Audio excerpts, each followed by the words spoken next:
One, two, three, four.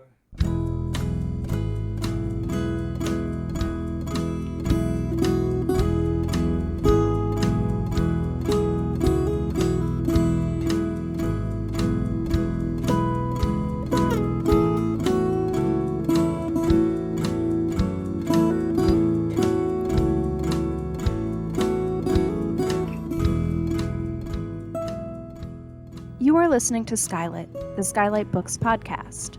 SKYLIT Books is a general interest bookstore in the Los Feliz neighborhood in Los Angeles. You can shop with us from 10 a.m. to 10 p.m. or visit us online 24/7 at skylitbooks.com. Follow along at SKYLIT Books Instagram and Twitter. You can subscribe to the podcast on Podbean, iTunes, and Spotify. Thank you for listening, and now on to the episode. Hello, lovely listeners, and welcome to SKYLIT. This is the SKYLIT Books podcast, and I'm your host, Natalie Freeman. Today, we're so thrilled to welcome a group of incredible writers to read to you from their new collection, NEPANTLA FAMILIAS. And after that, they'll be joining each other in conversation to talk more about their work. Before I introduce them, I wanted to remind you that SKYLIT Books is open for in-store browsing, and you can always shop online 24/7 at www.skylitbooks.com. I'm going to start by introducing you to Sergio Troncoso, the editor of this beautiful collection, and then he will introduce you to each of the writers before they read. Sergio Troncoso is the author of A Peculiar Kind of Immigrant Son, a collection of linked short stories on immigration, which Luis Alberto Urrea called a world-class collection. Troncoso also edited the 2021 anthology NEPANTLA Familias, an anthology of Mexican-American literature on families and in-between worlds, which received a starred review from Kirkus Reviews. A Fulbright scholar, Troncoso is currently president of the Texas Institute of Letters and teaches at the Yale Writers Workshop. Thank you for being here, Sergio. We're so excited to have everyone. Thank you, SKYLIT Books and Nat, for inviting us. We're thrilled to be here. And, I think this is a wonderful anthology. I think we're very excited about it. And I just wanted to, remind people that, the anthology just got a starred review from Kirkus and praised it as a deeply meaningful collection that navigates important nuances of identity. We even just appeared in Plowshares for somebody who reads that great literary journal. So that was exciting. So I'll be talking with three writers in the anthology today: David Dominguez, Alex Espinosa, and Reina Grande, all of them friends and really people I look up to, frankly, as writers. I've learned so much about the writing craft from them, and this is one of the reasons why I wanted them in this anthology. So they're going to do a short reading of their work in NEPANTLA Familias, and then we'll have a discussion and answer questions about NEPANTLA and other topics.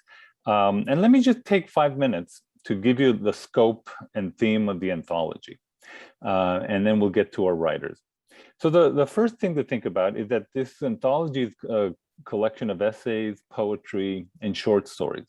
And it's 30 works by 26 writers, and 25 of the 30 works are published here for the first time. So besides the three great writers we have today, we have Sandra Cisneros, we have Jose Antonio Rodriguez, and Rigoberto Gonzalez, Deborah Paredes, Octavio Quintanilla, Diana Lopez, Helena Viramontes, and I could keep going on. Ruben Degollado and David Romo, of course, just stellar first-class writers across the board. And so just to introduce people who might not know about, what is NEPANTLA? This odd word that we use, and it comes from the wattle from the Aztecs, and it really means the middle ground or the middle space. And for me, one of my philosophical mentors, so to speak, it comes from Gloria Anzaldúa, of course, in Borderlands, La Frontera, the Mestiza Experience, her seminal work, which I've studied and read and reread. And just to quote from her book just a little bit: seeing from two or more perspectives simultaneously renders those cultures transparent. And from the in-between place of Nepantla, you see through the fiction of the monoculture, unquote. So Nepantla is this deeply Mexican-American experience of living in between the US and Mexico, English and Spanish, between different cultures and psychologies, identities, and even between new values and traditional values. So this sort of hybridity and combinations and complexity of identity versus an identity seen as a monoculture or a static version of identity. And so I believe, at least I wrote this in the introduction, that empathy is at the root of NEPANTLA. You know, to understand the Mexican American experience and to experience how life is crossing borders and living in a middle ground allows you to understand others outside of your community. And I also believe very deeply that NEPANTLA is a universal experience that is applied and should be applied internationally. You know, if you, even to those who aren't, of course, Mexican American, if you've ever loved someone from a different culture or race or religion, or if you've ever tried to make a home in a strange place that one's hostile and welcoming, you've ever felt stymied by ancestors and their demands, yet also emboldened by their sacrifices and forgotten values, you know, you'll find yourself in these pages of NEPANTLA Familias. I think it's also the quintessential American experience that revives very important foundational values through immigrants and really the children of immigrants. So let's go to the writers. You know, I'm going to start with David Dominguez, and he holds a BA in comparative literature from the University of California at Irvine and an MFA in creative writing from the University of Arizona. He's the author of Work Done Right from the University of Arizona Press and The Ghost of Cesar Chavez from CNR Press. He teaches English at Reedley College. David, it's all yours.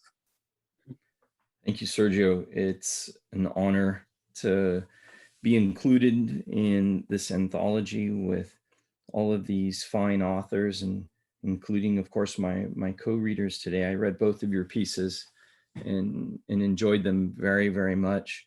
So thank you, Sergio, for including me in this collection. I'm going to read the first few pages of Elote Man, and also, of course, thank you to our wonderful host. Elote Man. I stomped down the gutter with shovel in hand. I crushed leaves, aluminum cans, and water bottles with my Thorogood Wellingtons as I removed sod along the curb of my new house. Somewhere under the grass, there was a leaky pipe, and the lawn along my tree-lined street yellowed as the summer heat hovered above the San Joaquin Valley. My pride wouldn't let me ask any of the gardeners working up and down my neighborhood for a little help. So no time for road trips to the beach, no bucket teeming with cracked crab, no beer to wash it gloriously down. I held my breath and said a prayer each time I hit a rock with the shovel because I feared it might be the PVC pipe. But in the back of my mind, I enjoyed the extra trips to Home Depot and even saw a maintained sprinkler system as a mark of manhood. No professional gardener would touch my yard. Finally, I had unearthed 30 feet of pipe. More worry filled my heart as I asked whether that was a city waterworks employee watching from the nondescript pickup parked at the end of the block. Had a neighbor ratted? Who needed the mailman to deliver a fine, a cold slap for using the water on the wrong day of the week? Whatever, I said aloud. I'm my own man, I exclaimed, and turned on the sprinkler line. Muddy water filled the trench, and I couldn't see the leaks. I turned off the line and fell to my knees on the curb, winced when I landed on a pebble, and said another prayer as the dirt soaked up the water. I took out my handkerchief from my back pocket. A blue handkerchief with white stars wiped my forehead and peered into the tree branches above my head. Squirrels leaped from branch to branch deftly as they scurried toward completing their chores. Dried leaves fell on my head. Whatever, I'm my own man, I shouted at them. I've got it all under control, I yelled as I shook my fist at them. With my hands, I scooped water out of the trench and finally ran back to the valve and shut it. I walked up and down the curb using the tip of my shovel to remove leaves, roots, and gravel from the trench as the earth soaked up the water. The pipe was cracked in several places, especially around the sprinkler heads, so I took out the Rhodia 3x4-inch tablet I keep in my back pocket for such occasions and started my Home Depot shop list with the Pilot Metropolitan fountain pen in the chrome finish, also kept in my back pocket. As I wrote down pipe joints, cement, and pipe saw in my best cursive handwriting, a neighbor I had yet to meet pulled up beside me. She looked me up and down, rolled up her window a few inches and said, "Hey, how much do you charge?" "Excuse me? How much do you charge to mow lawns?" "I don't charge anything. I live here." "Oh, sorry. I just assumed." Above my head, the squirrels laughed at me and jumped from tree to tree. More dust and bits of dried leaves fell in my face as I looked up through the splintering sunlight and sneezed. "How much do I charge? What the heck?" I mumbled as I fell to my knees and extended the tape measure down the length of pipe and along the curb. And as I measured the pipe and made my notes with the pilot, I thought about my dad. I thought about the many weekends we spent working together in the yard. I remembered the time he showed me how to use the red and yellow McLean edger. First, he handed me his key ring, showed me which key to use, and said, "Open the shed and take out the gasoline can and the edger." I took the key ring, still warm from his pocket, unlocked the deadbolt and opened the shed. Above my head, I saw wasps crawl in and out of their nest between the shed's 2x4 frame and the corrugated steel roof. I repeated my father's words, gasoline can, edger, and feared nothing. "I'll take that, son," he said, and pointed at the gasoline can. "You bring the edger to the driveway." We walked through the gate, me first, my dad second, our stride and the sway of our shoulders falling in perfect unison among the shadows of the magnolia branches. When we reached the driveway, Dad unscrewed the gasoline tank and the gasoline can. Both were empty. "Come on," he said, "bring the can, tighten the nozzle back up. We need to fill it across the street. Here is $1. You give it to the attendant when we get there." I followed my dad down the street. I expected to cross at the light. Instead, we jaywalked. "Get ready," he said. And when we crossed, our strides were long and slow, and I felt like a man at work. Thank you, David. That was great. And I have to tell you before we get to our next writer, I love this story. I mean, in part because of the whole father-son issues, which I had with my own father and doing all this construction. But it seemed to be so widely appealing to people. I can still keep hearing back from readers on this story, Elote Man. So great job, David. Thank you. So let's turn to our next writer. Alex Espinosa earned his MFA in fiction from the University of California at Irvine. He's the author of Stillwater Saints and The 5 Acts of Diego León, both from Random House. His newest book is Cruising, an intimate history of a radical pastime. The recipient of a fellowship from the National Endowment for the Arts and the American Book Award. He teaches at the University of California at Riverside. Welcome, Alex. Thank you so much, Sergio. It's great to be here. And it's great to be here with both David and Reina, whose work I admire and who are dear friends who I've known for many years. And it's such a thrill to be part of this anthology. Congratulations, Sergio. It's a beautiful book. I love the cover. I'm going to read a short section from my essay titled Intoxicated Masculinity. And the essay is a kind of an exploration on this idea of the dangerous relationship that oftentimes prevailed in my family around masculinity and drug and alcohol abuse. I was 7 years old the first time I got drunk.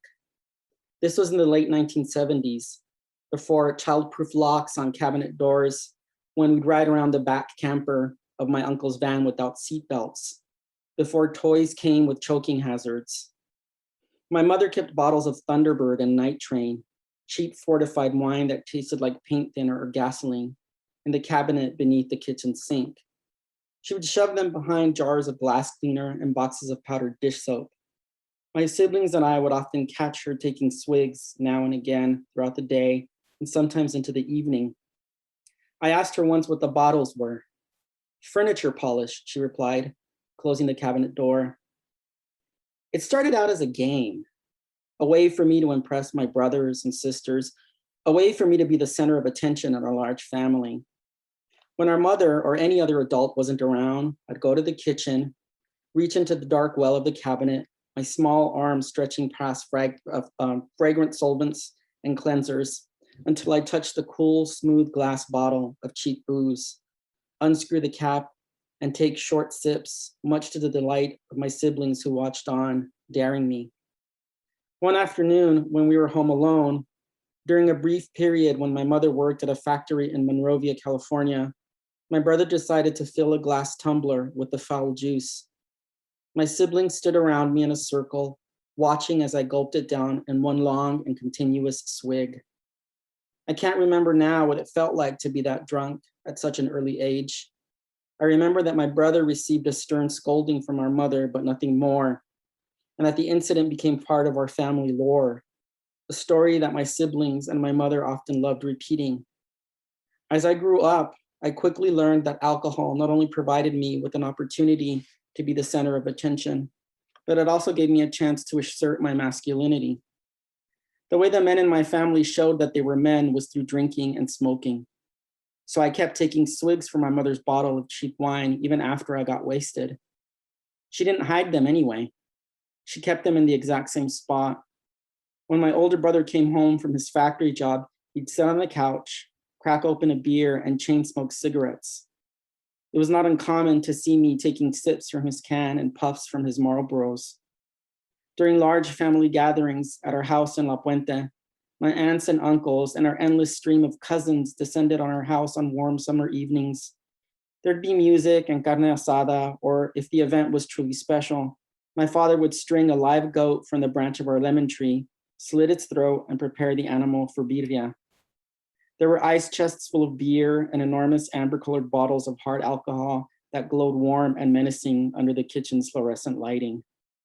My uncles and older brothers would congregate in the garage where they'd stand around the cooler, pulling back tabs and from can of beer, drinking until everything was gone.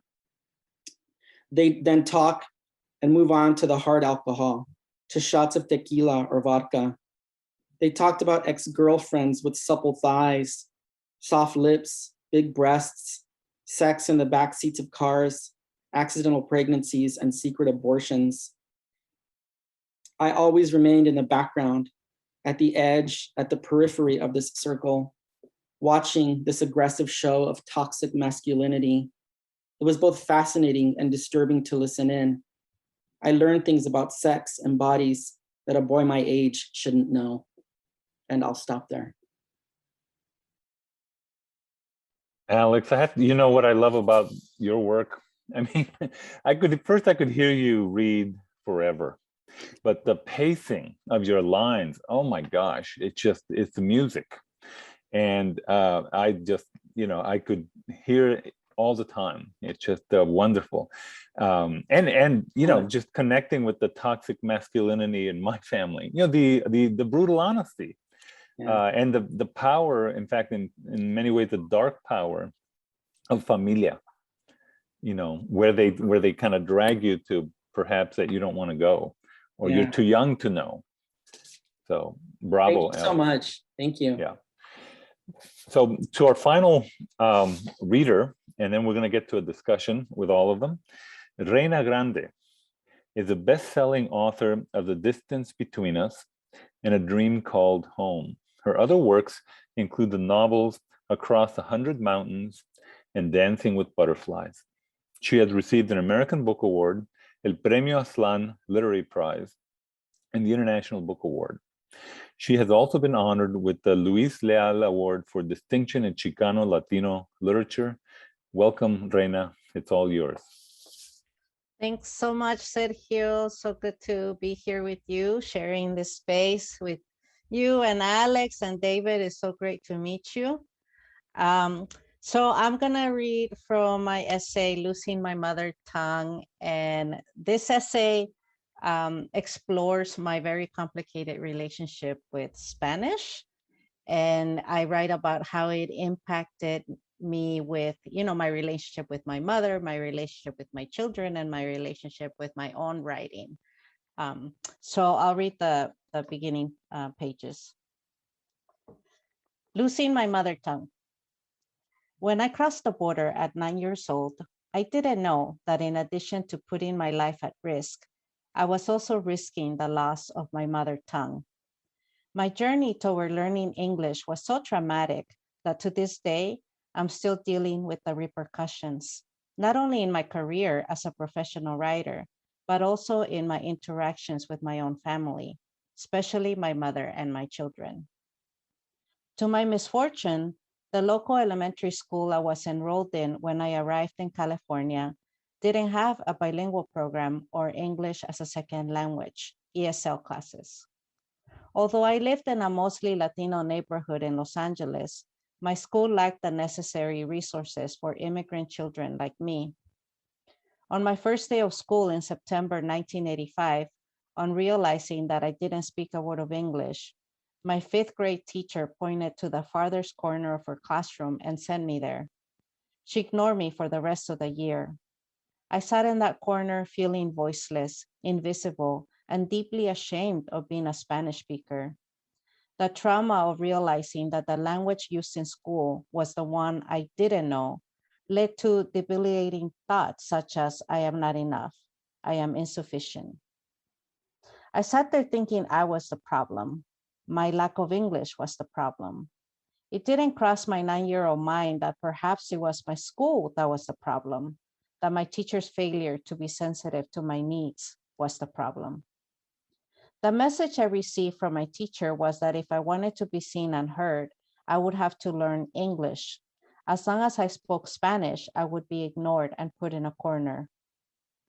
Halfway through the year, my school had a writing competition for which all the students had to write a story. I wrote mine in the only language I knew. When my teacher collected the stories to choose the best one for the competition, she put mine and those of the few other non-English speakers in the reject pile because it was in Spanish. My teacher's rejection of my story hurt me deeply. To me, she wasn't just rejecting my story, she was rejecting me. I felt ashamed to be an immigrant and a Spanish speaker. This and other similar experiences made me feel ignorant and led me to believe that whatever academic concepts I understood and intellectual skills I possessed in my mother tongue were irrelevant. They were in the wrong language and therefore useless to my ability to function and be accepted in my new school and beyond. 2 years later, when I was in junior high, I was enrolled in my school's ESL program. Although I was happy to finally be in a self-contained class full of English learners like me, it was humiliating to be in those classes. They were located in the bungalows farthest away from the school grounds. Everyone knew that the students who took classes in those bungalows were the immigrant kids, the ones who didn't have papers and who spoke with a wetback accent. I worked hard to learn English so that I would no longer have to go to those dreaded bungalows and could rid myself of the stigma of being an ESL student. Also, my ESL program was a transitional model, its purpose being to reclassify the students as soon as possible from English deficient to English proficient, but not necessarily as bilingual or biliterate. I don't remember my teachers ever encouraging me or the other students to nurture and retain our native tongue. We weren't praised for being bilingual, nor were we taught the value of bilingualism. Not once did anyone say speaking two languages was an asset, especially in a diverse country like ours. We didn't read literature in Spanish or do any kinds of activities where we could continue to improve our Spanish skills. Perhaps they saw schoolwork and literacy in Spanish as a waste of time, since the goal of the program was to have us function exclusively in English-only classrooms. My Spanish remained at the level up to which I had studied in Mexico, 3rd grade. UNESCO defines a second language as a language acquired by a person in addition to his home language. But in my ESL program, instead of addition, subtraction took place. Little by little, my 3rd grade Spanish was replaced by English until I began to think and dream and write only in that language. Years later, I would learn the term for what had happened to me, subtractive bilingualism, the removal of my mother tongue, the psychological violence of tearing out a piece of my being. Okay, I'll stop there. Thank you, Reina.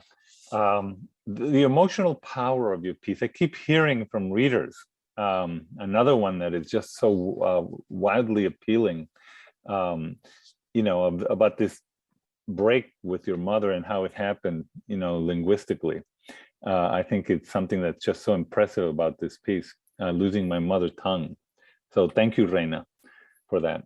So I'm going to ask a question to all of you and just take turns approaching, this question. When I sometimes hear about NEPANTLA, this liminal existence between cultures and languages and countries and identities, I sometimes sense that some see this existence as either a weakness or an indecisiveness or even a confusion.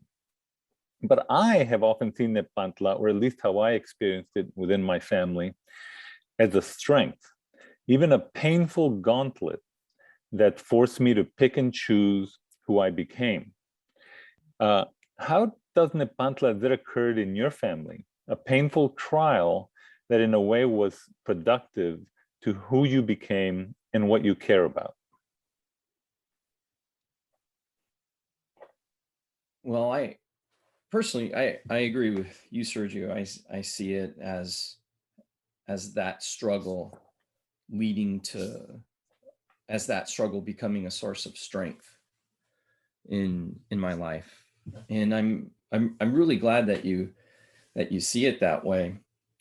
One of the reasons I loved Reina's piece was because I felt this emotional arch building to the very end of her essay that just explodes when she says, "My daughter's journey to learning a second language."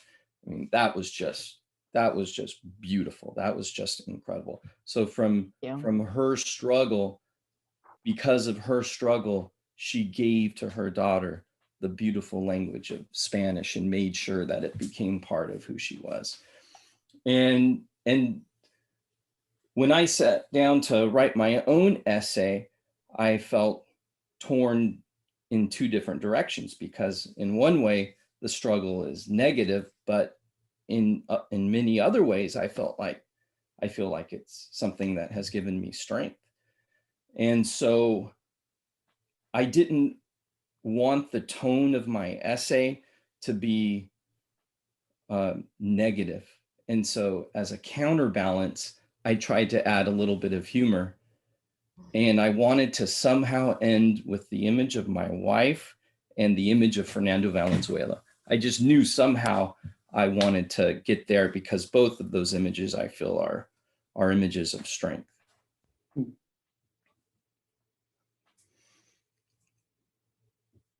Someone else? Yeah, well, I think for me, I've always lived in the middle place, because I'm a 1.5 generation immigrant. I came here as a child. I was raised here in the US, but I wasn't born here. And I was kind of like the bridge between my parents' generation and my children's generation, right? So I've constantly have to navigate that middle space. It gets very exhausting, to be honest, to always be in the middle. And it's also very lonely sometimes. It's lonely and it's isolating being in that middle space. And I've been struggling a lot now, like with my children, as a mother. It has actually helped me to understand my parents a little more, because I know that when we came to live here in the United States, and we started drifting farther and farther away from our parents because we were assimilating, we were learning English.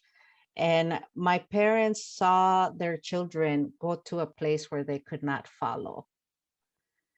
And I didn't understand that, right? Because I was their child, and I just didn't understand what my parents were going through in terms of beginning to lose us to this country.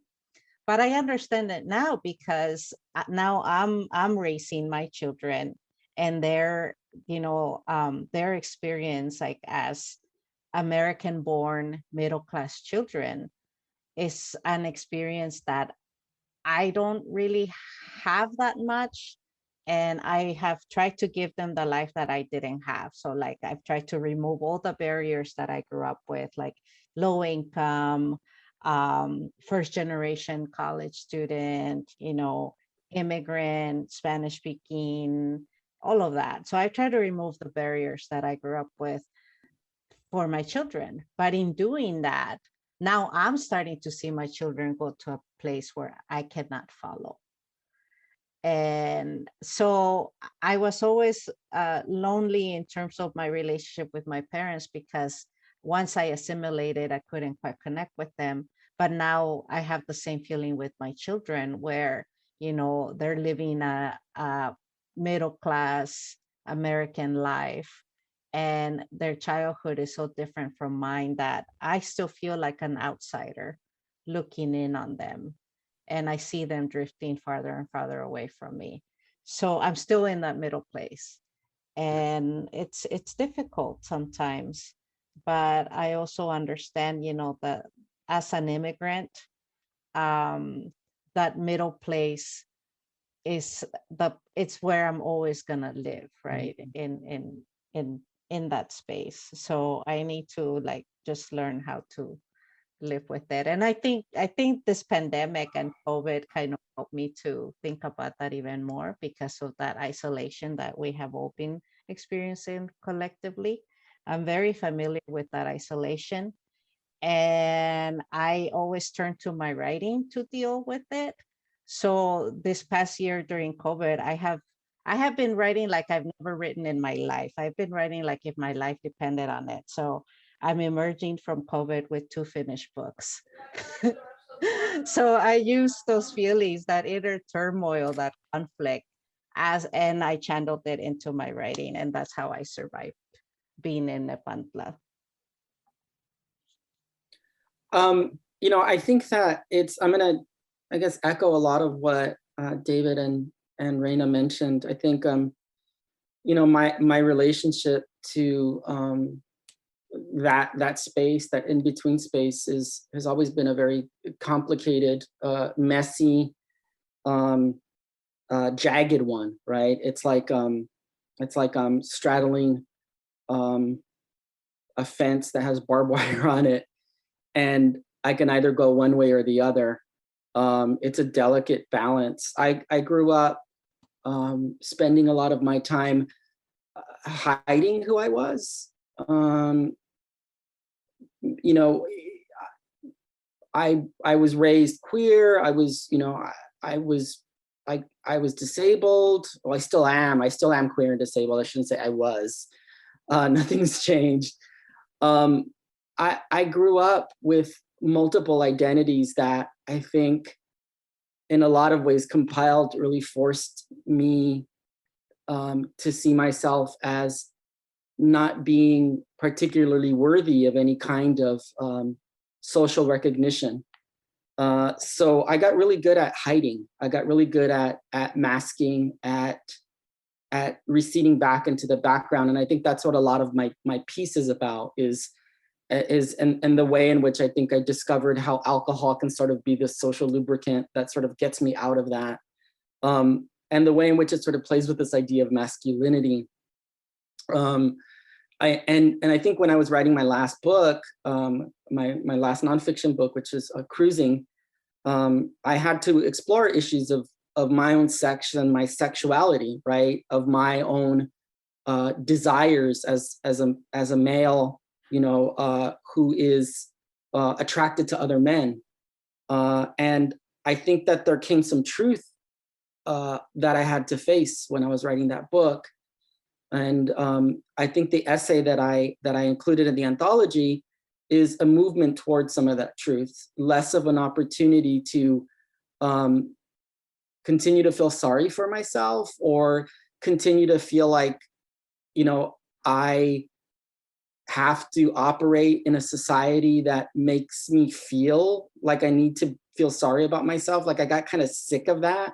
After a while, it's just like, screw this. I'm no longer, I don't have enough energy to continue to feel sorry about myself or to be ashamed of the life that I lived. So I kind of embraced it, you know, and I wrote this book and I thought, well, here's my body. I'm going to write about my body. I'm going to write about, you know, my being a disabled individual with who's sexual and sexualized, right? That's, you know, that was pretty radical for me. My upbringing, my culture, the way I was raised, I was taught never to talk about things like that, right? I was taught never to, you know, mention sex or sexuality, much less sex with men or people of the same gender. So I was committing the ultimate sort of act of rebellion in writing this book and holding it up and saying, look, you know, I'm writing about something that's so taboo. And I think that that's ultimately how I tried to navigate that in-between space. I tried to, you know, take it from a source or a space of darkness to a space of light and empowerment, right? Like I'm no longer going to be tired of having to navigate those two things. I'm just going to sort of embrace it because that's always been how, you know, what it's been like for me. And when I rejected it and I tried to ignore it, I was miserable. So, you know, accepting both and living it in the dichotomy has, I think, made me a lot happier, for good or bad, you know?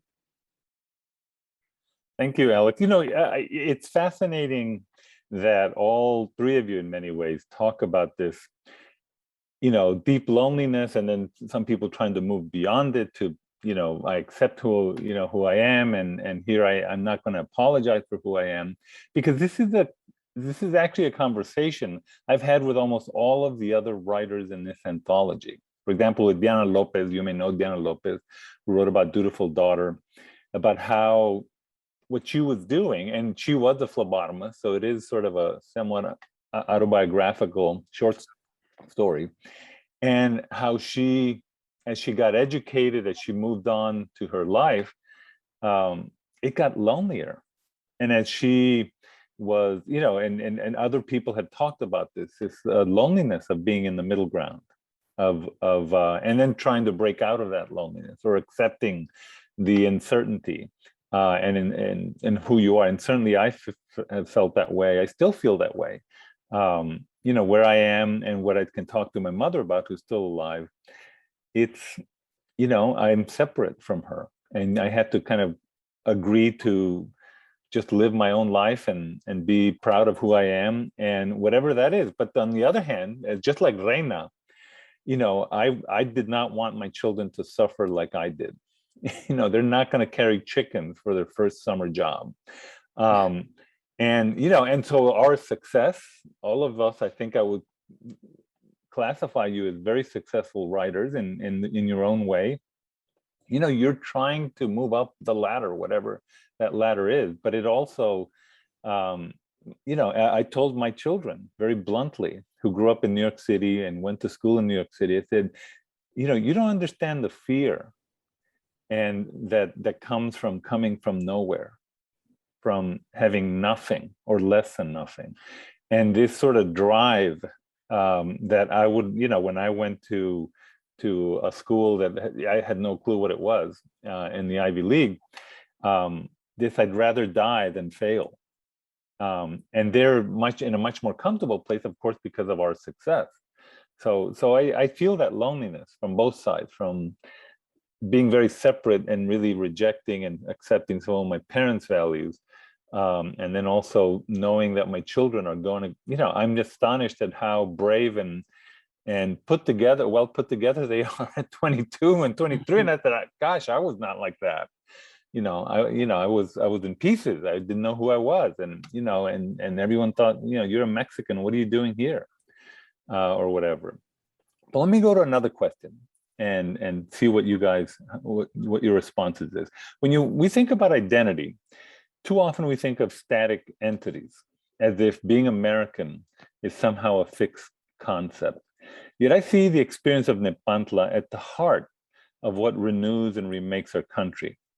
Tell me in what ways you think your experience of NEPANTLA is redefining, reinvigorating what it means to be part of this country. Why must we always push back against these static definitions of identity?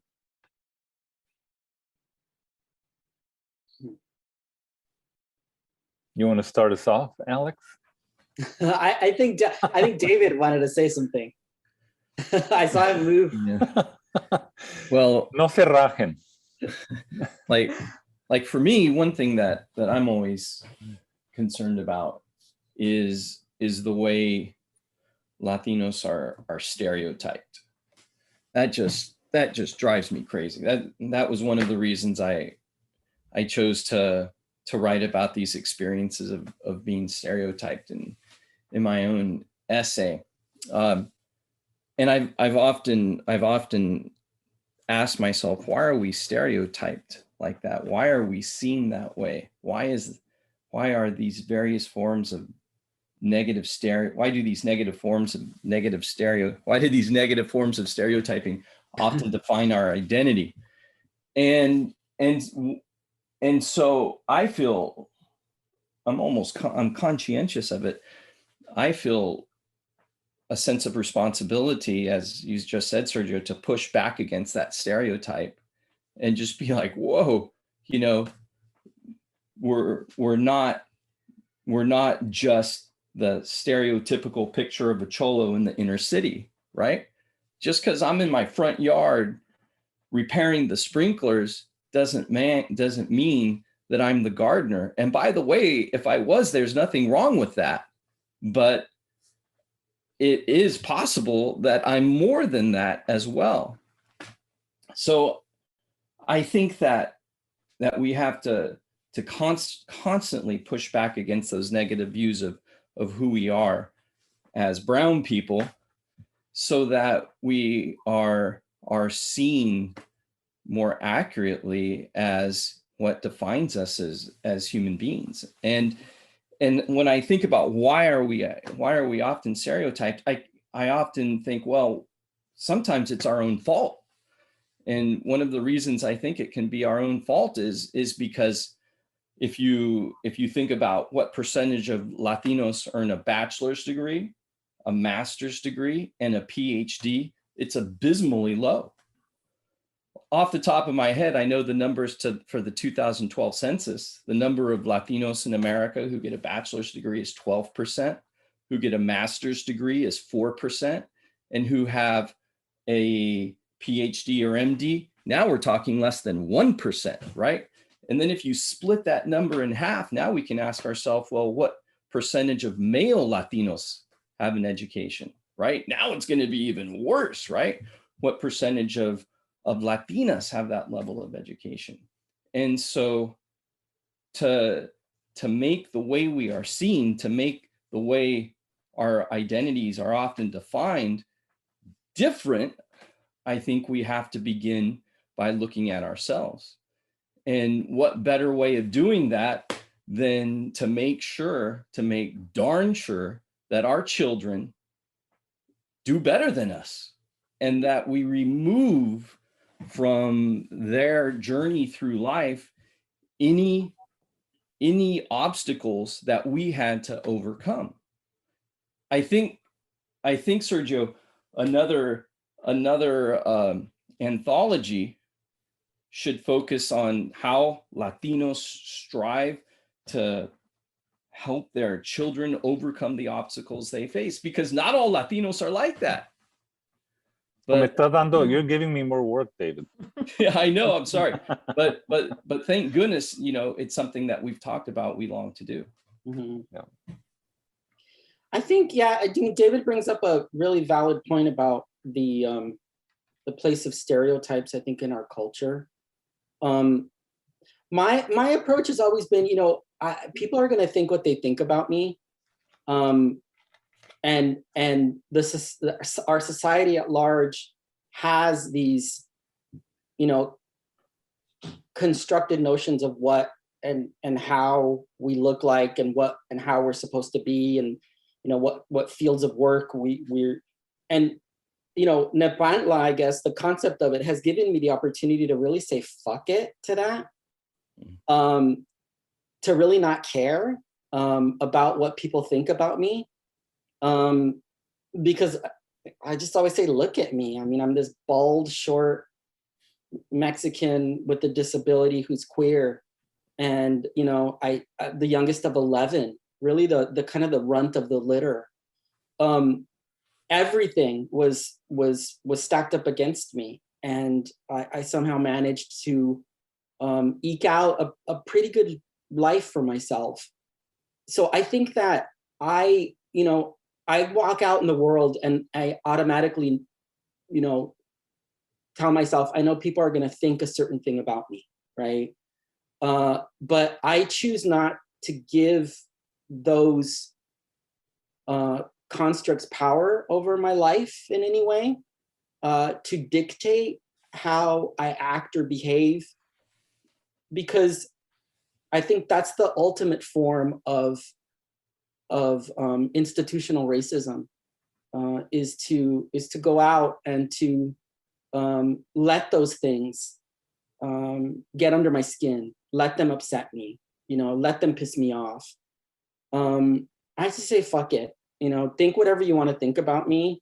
I'm going to keep doing what I'm doing. You know, and that's kind of how I had to be. I was forced to be that way.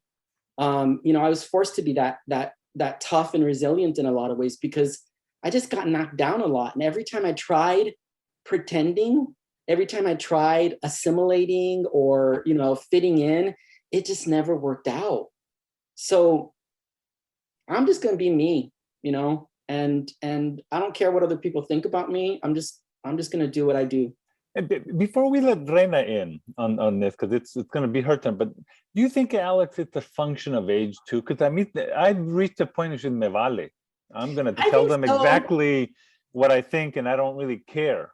You know, I think so, and I also think it's a function of. I think that we're also seeing a new generation. I think of Latinos and Latinas who are really embracing who they are. I mean, I take my nephews, for example. I have 2 nephews who are queer, and one is gender nonconforming, and they're so proud of who they are. They don't care what anyone thinks. They, I know, I was like, oh my God, well, I wonder what my brother thought, you know, because I knew growing up, my brother had certain opinions. And my nephews were like, well, who cares? Who cares what my father thinks? I'm going to be happy with who I am. And so I think that it is a product of age, but I think it's also a product of a newer generation that's coming up, that grew up with Me Too, that grew up with, you know, grew up with Alex Espinosa. I don't know about that, being a bad influence, but I think they grew up with that, and they grew up with social media, and they've had opportunities to look at different facets of who we are, and they're not ashamed of it. They're proud of it. So I think it's a product of age, but I think it's also a product of a generational shift that I think we're seeing happening. Yeah. I forgot what your question was, Sergio, but why must we struggle and push back against these static definitions of identity? Of identity. Yeah, I feel a lot of inner turmoil constantly, and I'm getting tired of it, and I wish I could be more like Alex and just say, just fuck it. I'm gonna be who I am, and that's that. Because it gets really tiring, you know, like as a Latina, you know, I'm constantly pushing back against mainstream culture and society. but I'm also always struggling within my own community, right? Of how I'm seen by my own community, my place within my own community, and the criticism also, right? Dealing with criticism, all of that. So that gets also very tiring. And then when I go to Mexico, that brings up a whole lot of other complicated emotions. Because when I go to Mexico, there's all these like guilt and like self-disgust at how American I am. Like when I'm here in the US, I'm always saying, oh no, I haven't become Americanized. I'm still a Mexican and I'm proud of it and blah, blah, blah. And then I go to Mexico and I realize I'm just lying to myself. I am super freaking Americanized. Like, who am I kidding, right? So then there's all this self-disgust that happens every time I go to Mexico, and guilt, and like survivor's guilt, right? That I can get out of, all of that poverty and whatever that my family is living through over there. So there's a lot of inner turmoil and very complicated stuff going on. And then of course, like I'm always observing my children too, like in terms of like, how are they growing up and how do they see themselves? And, like my son, for example, I made the mistake of not teaching him Spanish, right? And he's constantly being criticized at school for, by the Mexican kids who criticize him for not speaking Spanish. And they're like, well, what kind of Mexican are you? You can't even speak Spanish.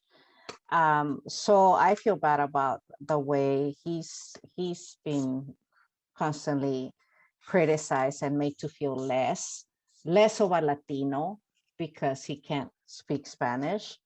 But then when we do speak Spanish, then we're criticized by the other ones, right? So like there's always constantly criticism, like you're damned if you do it and you're damned if you don't, that kind of stuff.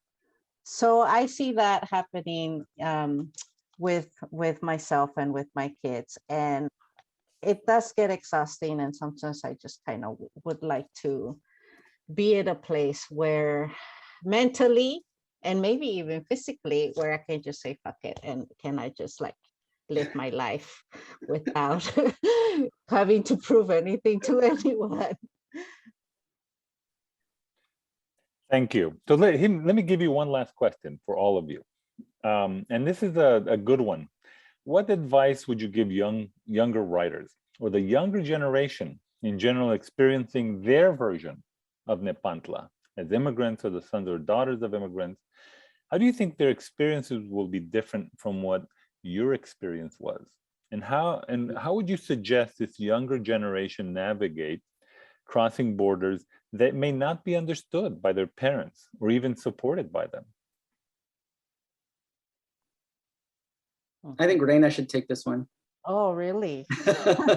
Well, I hope all of you give it a shot. First, I think Reina should take it first. Yeah, when it comes to parental support, I'm gonna say you gotta do your thing. Your parents have lived their lives already, and they can guide you and give you guidance, give you advice. But ultimately, it's your life, and you gotta live it how you want to live it, right? So, unfortunately, in our Latino community, there's so much pressure that we get from our families. So much expectation also, and and there's all these traditions that we need to adhere to, especially young Latinas, who are constantly having their wings clipped by a patriarchal society and our patriarchal Mexican culture. So I'm just gonna say you gotta fly, you gotta fly and leave the nest. And it's scary, especially at the beginning. It's scary, but you got to do it and you'll find your way. I think, I think it's important, to recognize that our experiences are complex, are layered, are messy, are, not the same, right? I mean, Reina and I were both born in Mexico, but Reina's experience with Mexico is very different than mine, right? We're, you know, it's very different from David's. It's very different from everybody in the anthology. So I think one of the things to recognize is, you know, we shouldn't feel like we have to ascribe to a certain kind of narrative that's out there about us, right? That our experiences are messy and complicated and varied, and no one should make us feel like, well, you know, you're not really a Mexican because you didn't cross the border. You were born here, or, you know, you're not really Mexican because, you know, you don't eat beans, or you don't like, you know, we shouldn't let anybody tell us what our story should be, right? I think we need to own whatever experiences, you know, we have, and call those, you know, Latino experiences, right? I think that oftentimes we feel the pressure to abide by certain expectations that are put on us by American society that are false, that are created and shaped by the media or by other factors that know nothing about us, right? And so we end up sort of buying into that. And I don't think we have to. I think we need to be a lot more vigilant about that, and take a look around and say, well, this is my experience, and it's just as valid a Latino experience as anybody else's, whether I was born here or in, you know, in India or in Mexico or in Brazil or wherever. My experiences are my own, and I need to own them and be proud of them.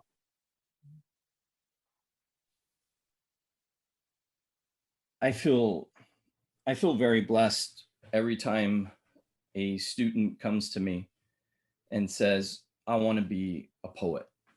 I want to be a fiction writer. I want to write my autobiography. How do I do that? And oftentimes those students are Latino because at Reedley College, it's 75% Hispanic.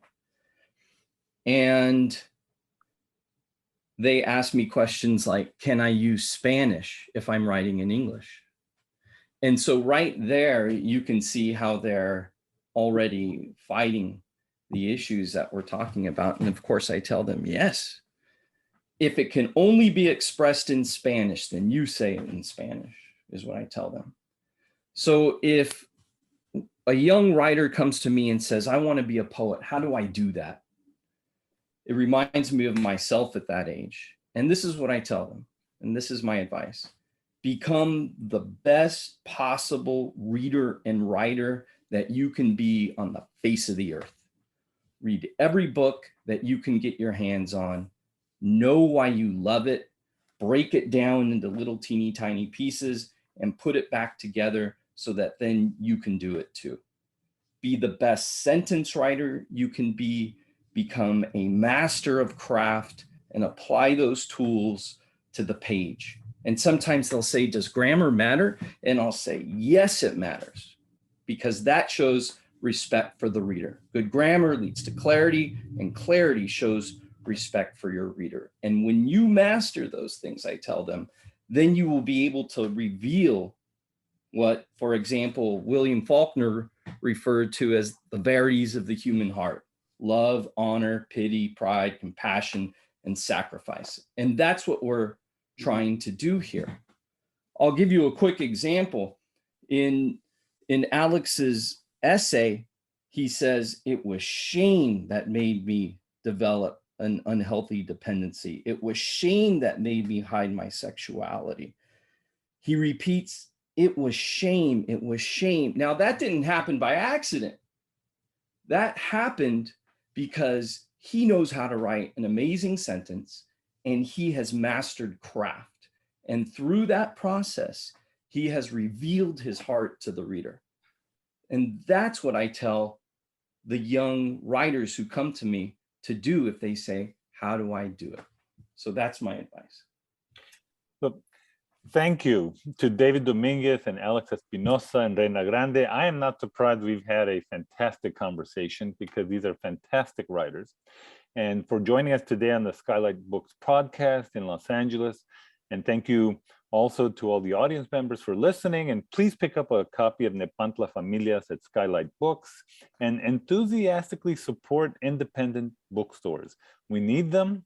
and we will certainly appreciate that support. Thank you.